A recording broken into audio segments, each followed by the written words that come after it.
DW Africa Link News. South Korea's opposition party submitted a motion on Tuesday to impeach President Yoon Suk-yeol over his brief declaration of martial law. DW's Gerhard Elfers has this report. Yoon Suk-yeol surrounded parliament with troops but was forced to backtrack hours later after resistance from protesters and lawmakers. It was the first imposition of martial law since South Korea became a democracy in the 1980s. Now, in Namibia, many people are celebrating the election of first female president in the southern African country. But some, especially from the opposition, are crying foul. No, I feel like this election, it was a big problem in this country. We have never had such a problem like that. And to tell you the truth, we are not happy at all. So what we want fairness. So the voting process of Namibian was good, but we have to,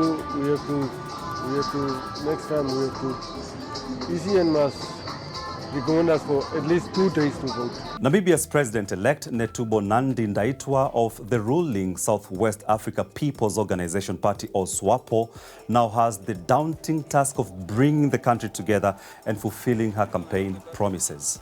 Following days of vote counting and scrutiny, Namibia's Election Commission has confirmed that Nandi-Ndaitwah secured 57% of the vote. However, the ruling party recorded a steep fall of 31 percentage points compared to 2019. The president-elect, meanwhile, said that Namibians had, quote, voted for peace and stability.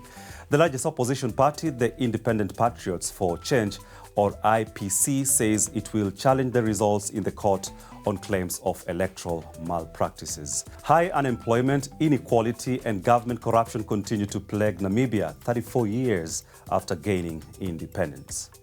Well, from Namibia all the way to, you guessed it right, Nigeria, the anti-corruption agency of the country, the Economic and Financial Crimes Commission, or EFCC, announced that it has managed its biggest ever seizure of assets linked to corruption, estimated to be worth tens of millions of US dollars. EFCC has reportedly taken possession of a large luxury housing estate comprising of 750 properties across some 150,000 square meters on the outskirts of the capital, Abuja.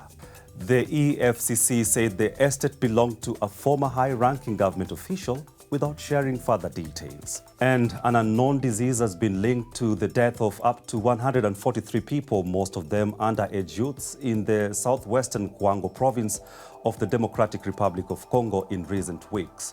A senior official at the National Institute for Public Health said that the symptoms of the mystery illness resembled those of pneumonia and were characterized by persistent coughing, lethargy, fever, and paleness. Meanwhile, Provincial Health Minister Alfonea Yumba has called on national and international partners to send extra medical supplies to deal with the growing health crisis, which initial investigations linked to malnutrition.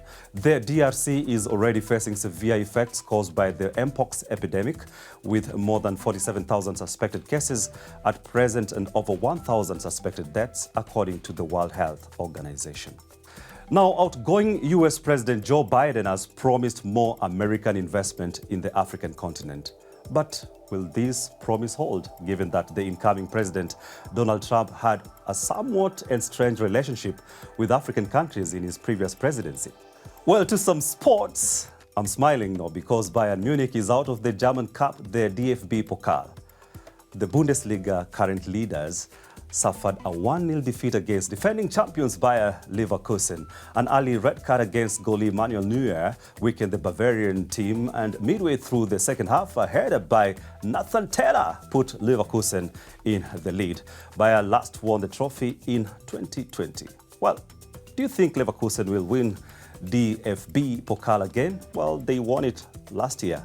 Tell us in the comment section below. Thank you for joining me.